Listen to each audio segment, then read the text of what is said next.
morning! Dito na kami sa Tagaytay. Ay! Si Elise. Ayan. Kasama namin si Kuya Carlo. Tapos, nakapagpitas na agad ako ng cherry tomato. Marami pa doon. Mamaya ko pipitasin yung iba. Ang kukit, ang gaganda, oh. Tsaka natikman ko na yan. Sobrang tamis niyan. Nagdidilig na sila kaagad. Water na sila. Kiniklear ko kasi ito nung nakaraang linggo. Kaso hindi pa tapos. Yan. Mamaya ko siya itutuloy. Magsasaing muna ako. May mga nahinog na ako doon ng mga ng mga bell pepper. Kukunin natin yun mamaya. Yan. Ayusin natin dyan mamaya. Si Pepper, oh. Pipita siya. Uy, marunong na. Marunong na siya. Marunong ka na?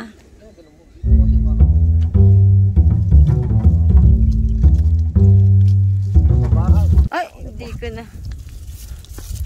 Yun, oh. Ano natin ngayon? Mag-fruits tayo. Andun, oh. Hindi nga. Oh, alam niya. Aba. Ito, ang laki. Ang laki. Kasi hindi pa siya pwede. Oo. Ayan, oh. Lapit na to. Lagot. Nagsasaing na, kamahal. Tinan mo to, de, oh. Pitasin mo na yan. Pwede na itong pitasin. Pwede itong lutuin mamaya. Isa natin sa baboy. Konti lang eh. Ilang peraso lang eh, oh. Mga string beans.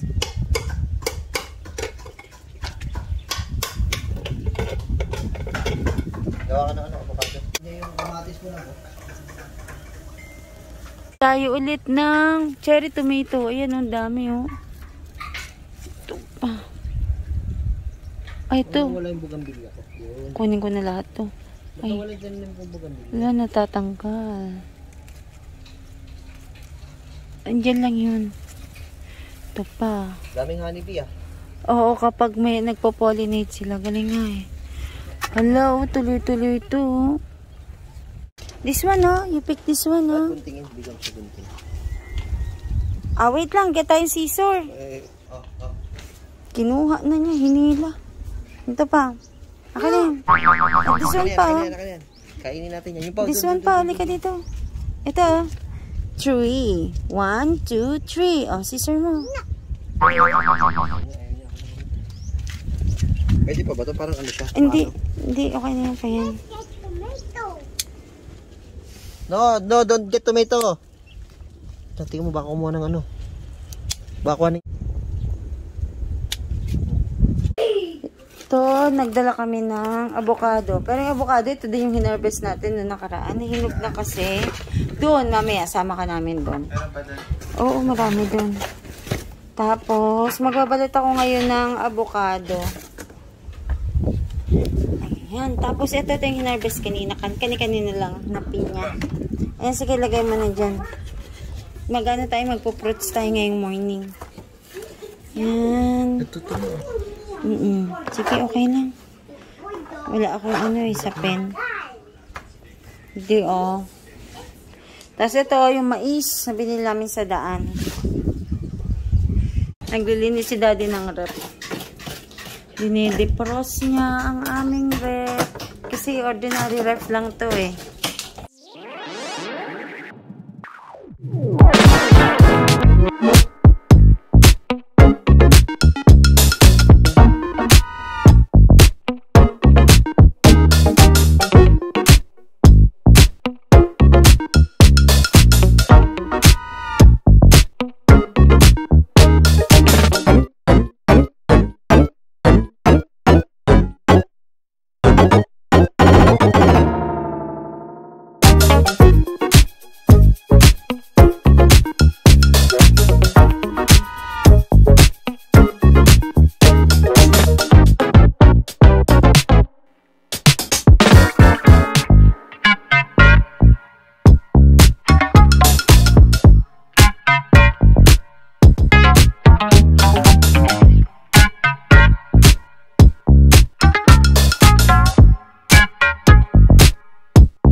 Okay na ako sa isang hilerang ganito karaming ampalaya. Pero meron pa dun. Yan. Wild ampalaya, sakto.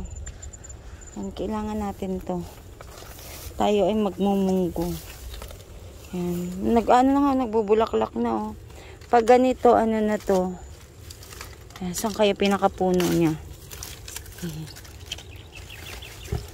Yan.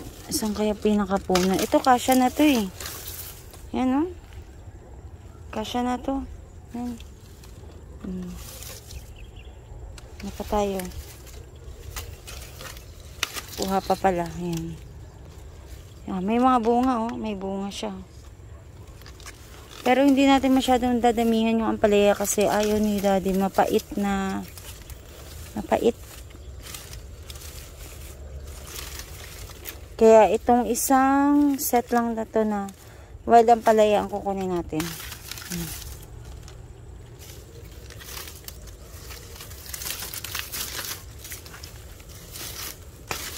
Kasi mapait to eh.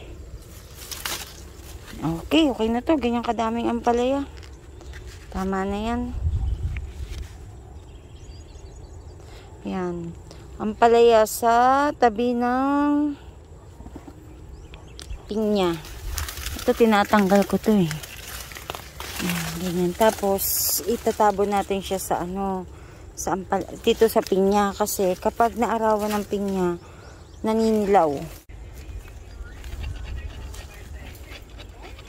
Sige, hala, pinakinis pa niya.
sa mukha ko.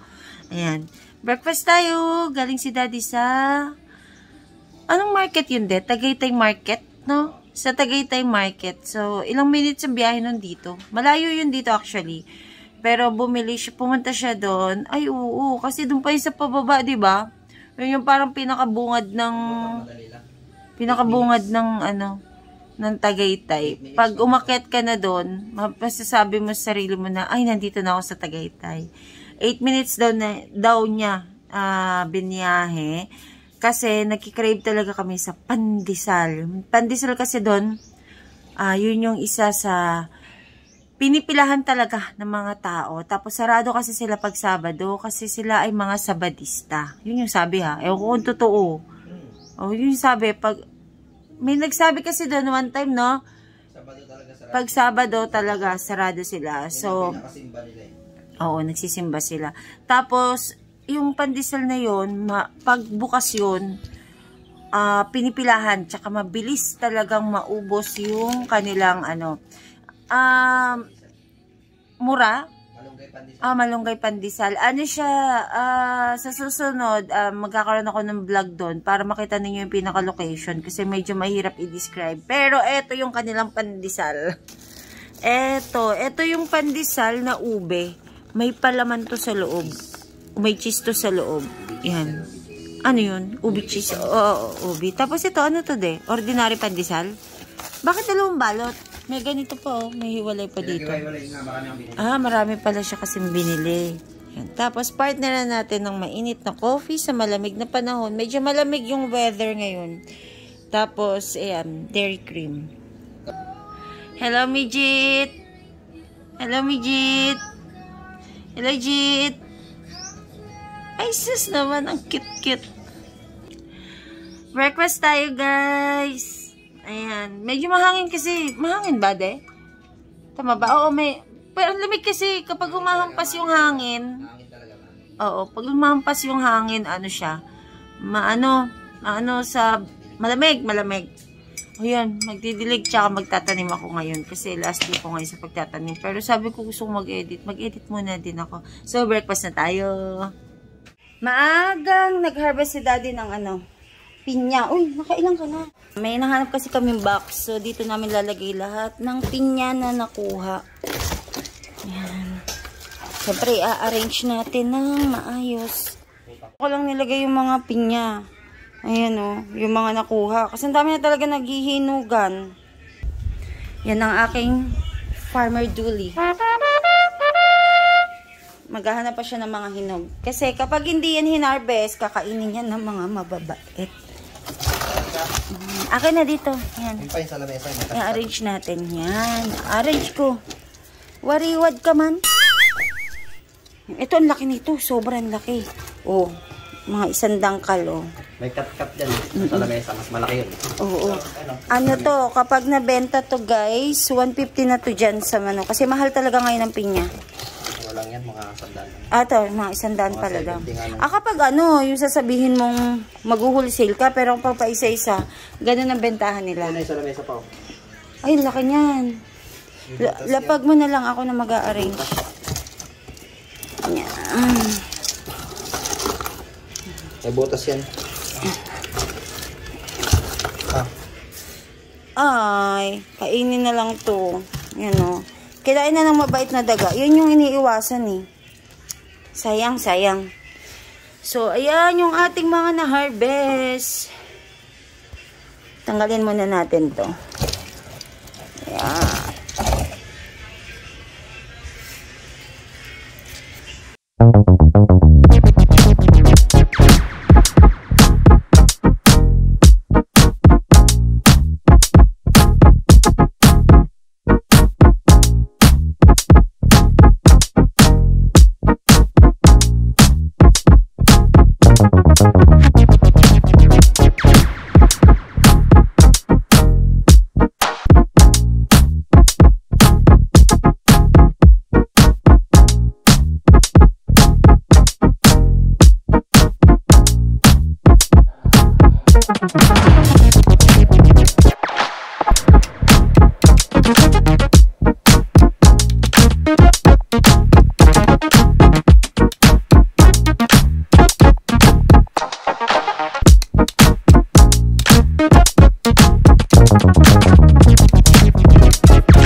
hiwalay mo. May merienda natin yun.